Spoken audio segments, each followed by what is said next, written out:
खुलुमबाय recently 1 August 2024 supreme Court of India बे honourable जी heist court बे कोर्टा SC ST रिजर्वेशन आरो सब क्लासिफिकेशन नि सायाव जी मोनसे रायदान होदों आरो बेयाव पान्जाब आरो अन्ध्र प्रदेशनि मोननै केस दंमोन बे केसखौ जाजमेन्ट होनो थांनायाव EV सिनाया आरो इन्द्र सावनी बे मोननै केसनि एगेन्स्टआव 7 जजेस बेन्च आरो बेयाव chief justice of India CJI DY Chandrachud दङमोन आरो गासै माखासे जाजफोरा दङमोन दा बे जाजमेन्टखौ लानानै स्पेशली शेड्यूल कास्ट आरो शेड्यूल ट्राइब जोंनि जि एसेसमेन्ट दुलाराय बर' फरायसा आफाद आरो जोङो एभ्रि इन्डिविजुअल लेभेलाव जोङो बेखौ एसेसमेन्ट खालामनांगोन आरो जोंबो स्टाडि खालामबाय थादों टोटेल जि नैबे 565 बे पेजेसनि जि मोनसे जाजमेन्ट बे जाजमेन्टखौ लानानै थारैनो अल ओभार इन्डियानि जेसेबां जोंहा शेड्यूल कास्ट आरो शेड्यूल ट्राइब्स दङ ट्राइबेलफोर दङ बा अनुसूचित जाति आरो अनुसूचित जनजाति दङ बिनि सायाव थरलि स्टाडि खालामनांगौनि प्रयोजन दङ होननानै जोङो सानदों दा बेखायनो बेनि प्रिलिमिनारि माखासे जि बाथ्राफोर जिखौ जोंनि नोजोराव फैदों बे बाथ्राफोरनि सायाव बर' हारिनि गेजेराव बा नर्थ ईस्ट इन्डियानि ट्राइबेलफोरनि गेजेराव बिनि इम्पेक्ट आरो बिनि फिउचार कन्सिकुवेन्सआ मा जागोन बे बाथ्राखौ लानानै जोङो नोजोर बोनो नागिरदों आरो बेयाव एमंग माने शेड्यूल कास्ट जी सेंट्रल 15% मोनो आरो एमंग शेड्यूल ट्राइब जी सेंट्रल रिजर्वेशन नेशनल लेवल 7.5 बेयो सब क्लासिफिकेशन नि बाथ्राखौ बेयाव बुंनाय जादों आरो सेकेंड बाथ्राया जाहैबाय जे स्टेट लेवलाव जी मोनसे जोङो दा रिजर्वेशन मोनदों ST आनो जा SC आनो जा बेखौ सब क्लासिफिकेशन नि बाथ्रा बुंदों आरो गोनां जायोब्ला बेयाव क्रिमी लेयार स्टेटआ बेखौ सृष्टि खालामनो हागोन दा बाथ्राया जाहैबाय जे आर्टिकल 14 आव राइट टू इक्वालिटीनि बाथ्रा बुंदों आर्टिकल 15 माने सब पॉइंट 4 आर्टिकल 16 सब पॉइंट 4 बेयाव अपॉइंटमेंट आरो एमप्लॉयमेंटनि बाथ्रा बुंदों आरो बेयाव एडमिशननि बायदिसिना बेयाव एजुकेशन मेटारखौ बेयाव बुंनाय जादों दा बेयाव स्टेटआ बैकवर्ड क्लासनि थाखाय बा SC ST नि थाखाय स्पेशल प्रोविजन बानायनो हायो बेयो भारतनि संबिधानाव दङ किन्तु एखे लेथारैनो आर्टिकल 341 आरो आर्टिकल 342 इन्डियायाव भारत संबिधान दानाय समाव जेला BR आम्बेडकारा भारतनि संबिधानखौ सृष्टि खालामो बे समावनो बेयाव 341 आरो 342 नि गेजेरजों शेड्यूल ट्राइब आरो शेड्यूल कास्टनि थाखाय स्पेशल बेयाव मोनसे व्यवस्था खालामनाय जादों आरो बिनि आइन बानायनाय रिजर्वेशन होनाय आरो रिजर्वेशनखौ निर्धारण खालामनायनि जि फुल माने अथॉरिटी बे अथॉरिटीया जाबाय राष्ट्र प्रेसिडेंट ऑफ इंडिया आरो बेखौ पार्लियामेन्टआव थ्रू लेजिस्लेशननि गेजेरजोंसो आइन बानायनो हायो आरो राष्ट्रपतिया बिनि सायाव गावनि माने डिसिजनखौ होगोन किन्तु दिनै जों नुबाय जे 341 आरो 342 प्रोविजनखौ माने कमप्लिटली बेखौ नोहेर खालामनानै दिनै supreme Court of India judicial मोनसे जाजमेन्ट होनायनि गेजेरजों भारताव थानाय शेड्यूल कास्ट आरो शेड्यूल ट्राइबनि फिउचारखौ बिथांमोना डिटारमाइन खालामनो नागिरदों आरो बिनि गेजेरजों आर्टिकल 142 आव सुप्रीम कोर्ट ऑफ इंडिया बा जुडिशियरी मेटारखौ Supreme Court of India judgment होनायनि बेयाव व्यवस्था खालामनाय जादों दा बे खालामनायनि गेजेराव जों नुबाय जे 341 आरो 342 को टोटली डाइल्यूट खालामनानै 142 जे भारत संविधाना शेड्यूल कास्ट शेड्यूल ट्राइबनो बा डाउनट्रोडन कम्युनिटीनि जि मोनसे क्षमता अधिकार आरो बिथांमोननि प्रिभिलेज जे राइट्सखौ होनाय जादों आरो जेराव संविधानानो बिनि मालिक बा बिनि अथॉरिटी बेखौ दिनै सुप्रीम कोर्ट ऑफ इंडिया थोंजोङै गावसोर जाजमेन्ट होनानै गावसिनि लेभेलजों लांनो नागिरनायखौ जों नुबाय राष्ट्रपतिया बिनि फुल अथॉरिटी पार्लियामेंट ऑफ इंडिया पलिटिकली बिनि सायाव डिसिजन लागोन लेजिस्लेशन खालामगोन आइन बानायगोन आइन प्रनयन खालामनानै शेड्यूल कास्ट आरो शेड्यूल ट्राइबनि फिउचारनि थाखाय बिथांमोना डिसिसन लागोन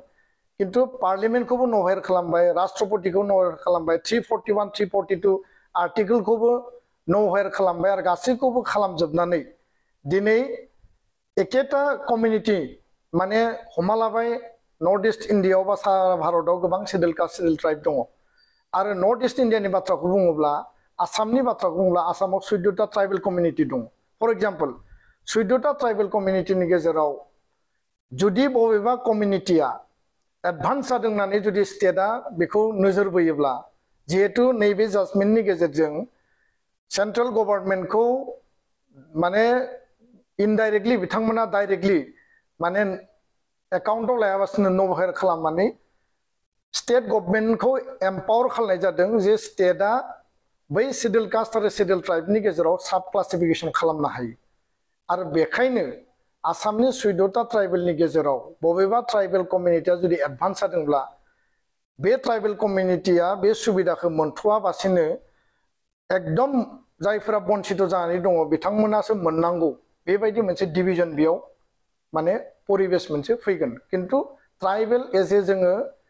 ट्राइबेल हिसाबैनो जों नर्थ इस्टआव आसामाव जों इउनाइटेडलि दङ होल ओभार इन्डियाबो जों इउनाइटेड बे इउनिटियाव डिभिजन फैनो नागिरनाय मोनसे थासारिखौ जों नुदों नैबे केसा पान्जाब आरो जे अन्ध्र प्रदेशनि केस बियो शेड्यूल कास्टनि माने मेटारनि थाखाय मोनसे केसमोन किन्तु बेयाव शेड्यूल कास्टजों लोगोसे शेड्यूल ट्राइबखौ दिनै लाबोनानै होफैबाय फारसेथिं जुदि मोनसे कमिउनिटि हमना लाबाय नों बर' कमिउनिटि राभा बा टिवा बा मिसिं बे कमिउनिटिनि गेजेरावबो जोङो ट्राइबेलनि गेजेराव 10% रिजार्वेशनखौ जों मोनगासिनो दङ 10%नियाव सोर कमिउनिटिया बेसेबां मोनगोन बेयाव जुदि जोङो नायो इन्डियानि बेलायाव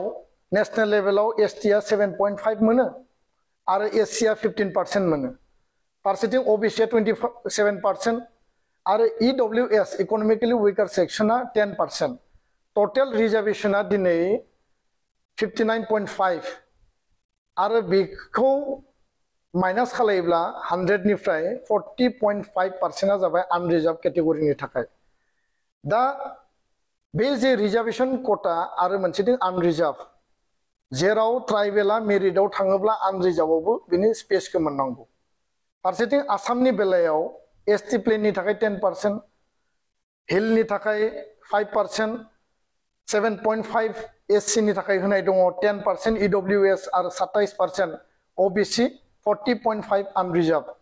दा 10% कोटा बा 7.5 एससिनि आरो 5% जे हिल बे हिल आरो प्लेन एससिनि बे कोटानियाव सुप्रिम कोर्टनि जाजमेन्ट बायदिब्ला जोङो नुयो जे आसाम सरकारा गोसोब्ला बे ट्राइबेल कमिउनिटिखौ भाग खालामनानै बेयाव कोटा रिजर्वेशनखौ विदिन द कोटा 10% नि गेजेराव आरो साब क्लासिफिकेशन खालामनानै विदिन ट्राइबेल मोनसे डिभिजन लाबोनायनि मोनसे पर्याय बेयाव थाहैबाय आरो जुदि नायोब्ला विदिन कमिउनिटि सपोज 14टा ट्राइबेल कमिउनिटिनि आलदा कमिउनिटिनि गेजेरावबो बेयावबो साब क्लासिफिकेशन खालामनायनि गेजेरजों ओबिसिनि बायदि क्रिमि लेयार माने एडभान्स नन एडभान्स बेबायदि मोनसे डिभिजन लाबोनानै दिनै ट्राइबेलनि जि मोनसे इउनाइटेड जि मोनसे जोंनि जि मोनसे एफर्ट आरो बियो अकल इकोनॉमिक आरो अकल एमप्लयमेन्ट आरो अकल एडमिशननि थाखायल' ट्राइबेल रिजर्वेशनखौ खालामनाय जायाखै नो डाउट डाउन ट्रोडेन कमिउनिटिखौ बोखांना लाबोनायनि बे मोनसे अबजेक्टिभ बेयाव दङ आरो जेखौ बिआर आम्बेडकारा साननानै जाहाथे जेनेरेल मानसिफोरजोंबो बा आनरिजार्व कोटायावबो कम्पिट खालामनो हायो मेटारा जाहैबाय ससियेल पॉइंट अफ भिउ जों नायनांगोन सामाजिक दिगाव जे बबेबा कमिउनिटिया बबेबा सेक्सना जुदि माने नांगौ बायदि रिप्रेजेन्टेशन खालामनो हायाखैब्ला बा इक्वेलिटियाव जुदि मिट खालामनो हायाखैब्ला बिनि थाखाय सरकारा बिसेस माखासे पलिसि एडप्ट खालामनांगोन जेराव आर्टिकल 15 सब क्लज 4 आर्टिकल 16 सब क्लज 4 आव बे बेबस्थाफोरखौ होनाय जादों स्टेटआ बिनि थाखाय मेजार लानो हानाय अधिकार दङ लेजिस्लेटिभ माखासे आइन बानायनो हानाय मेजार दङ किन्तु सुप्रिम कोर्टनि जि मोनसे बेयाव जि राय सारा इन्डियायाव दिनै जोङो एनालाइज खालामदों बयनिबो जों भिउसफोरखौ नायदों उकिलफोरनि भिउस नायदों इन्टेलेक्चुएल माखासे प्रफेसार्स माखासे जायफोरा माने सिनियर मोस्ट रिपर्टार बिथांमोननि भिउखौबो जों नायदों जे बियो मोनसे फिउचाराव ट्राइबेलखौ माने माने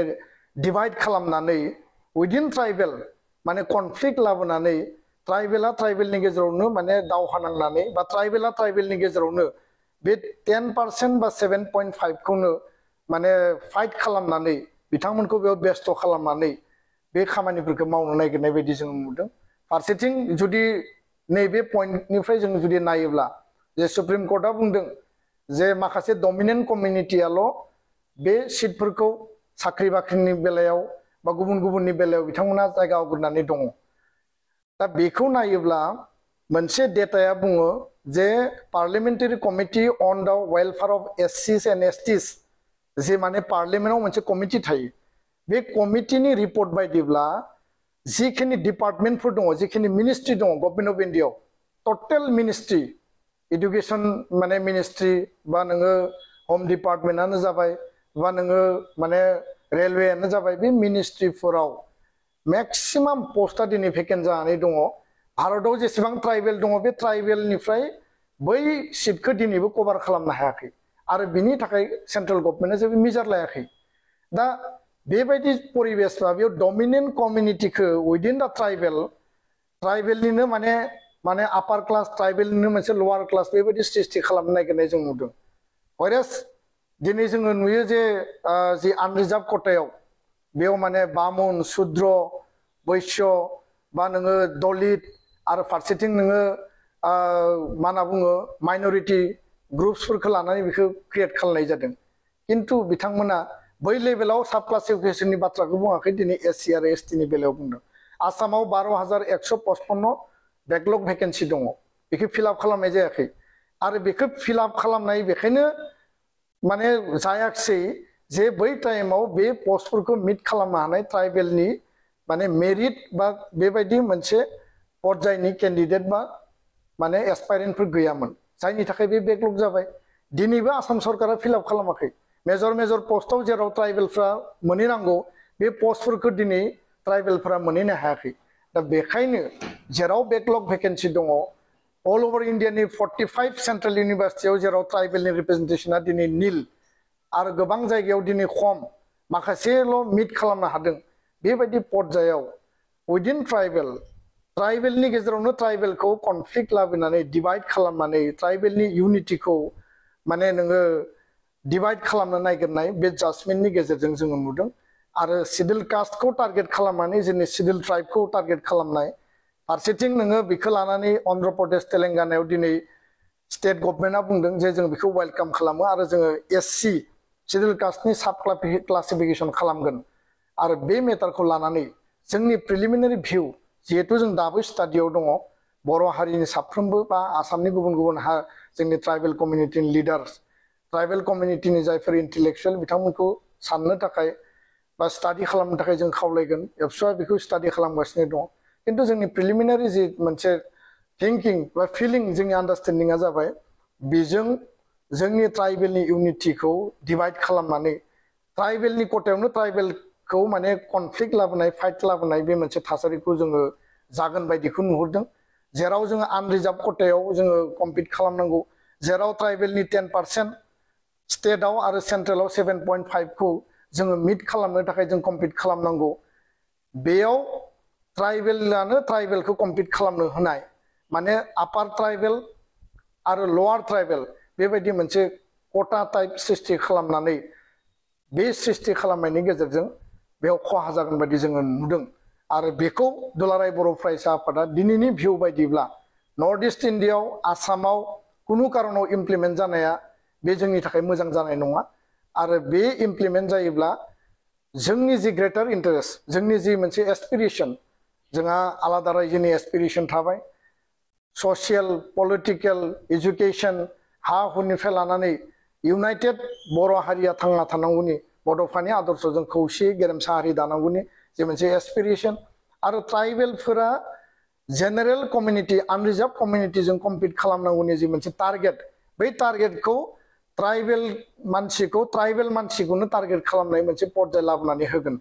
न' डाउट जोंनियाव इक'नमिकेलि माखासे एडभान्स माखासे व्यक्तिफोर थानो हानाय समाजाव माखासे बेबायदि इक'नमिकेलि उइकार सेक्सनबो दङ इक'नमिक डिफारेन्सआ जेरावबो दङ ट्राइबेलनियावबो दङ बर'नियावबो दङ किन्तु बिनि मिनिङा बे नङा जे इक'नमिक डिफारेन्सखौ लानानै साब क्लासिफिकेसन खालामनानै ट्राइबेलखौ ट्राइबेलजों मोनसे कनफ्लिक्ट आरो मोनसे फाइटआव माने सोनानै दोनोब्ला आरो बे लेभेलखौ नायै नायै जुदि उननि पर्यायाव एसटि रिजार्भेसनखौनो जुदि उथायनानै होनायनि जुदि मोनसे पर्याय मोनसे जुदि प्रि प्लान डिजाइननि गेजेरजों जुदि थाङोब्ला फिउचाराव बिनि कनसिकुवेन्सआ बर'नि थाखाय बा ट्राइबेलनि थाखाय बे मालाबाबो माने सुइटेबल जानाय नङा बे मालाबाबो फ्रुइटफुल जानाय नङा दा बेखायनो नैबे जि सुप्रिम कर्ट अफ इन्डियानि जि जाजमेन्ट बिनि सायाव सासे जाजआ डिसेन्ट नोट होदों बे जुदि साब क्लासिफिकेसन खालायोबा समाजाव कनफ्लिक्ट फैगोन आरो बिथांमोननि गेजेराव बे इउनिटिया ब्रेक जागोन बे खोथाखौबो बुंदों दा बेखायनो फिउचाराव जोङो गोनां जायोब्ला गासैबो इन्टेलेक्सुयेलफोरखौ लानानै जों सावरायगोन आरो रिथिंकिं खालामनो थाखाय प्रयोजन जायोबा दुलाराय बर' फरायसा आफादा पिटिसन होगोन खारन जिकुनु उइकार सेक्सन शेड्युल ट्राइब शेड्युल कास्टनि डिटारमाइन खालामनायनि मेन्डेट बा अथरिटिया राष्ट्रपतिनियाव दङ पार्लियामेन्ट अफ इन्डिया 341 342 आर्टिकेलनि गेजेरजों पलिटिकल रिजार्भेसनानो जा एजुकेशन आरो नोङो एमप्लयमेन्ट रिजार्भेसननि मेटारानो जा जिकुनु पलिसिखौ लेजिस्लेटिभनि गेजेरजोंसो पार्लियामेन्ट अफ इन्डिया लाबोनांगौ आरो बेयो पलिटिकल एसेसमेन्ट आरो पलिटिकल इन्टारभेनसननि गेजेरजोंसो बे डिसिसना फैनांगौ बे जुडिशियेल डिसिसनजों फैयोब्ला जोंनि ससियेल जि फेब्रिक ससियेल आन्डारस्टेन्डिं जोंनि जि इउनिटि जोंनि जि आइडेन्टिटि बे आइडेन्टिटि आरो ट्राइबेलनि जि मोनसे डाइभारसिटि बे डाइभारसिटिया टटेलि बेयो माने डेस्ट्रय जागोन दा बेखायनो प्रिलिमिनारि जि बाथ्राखौ माने बुजिदों बे बुजिनाय खोथाखौ दिनै एसे फोरमायबाय गोजोन्थों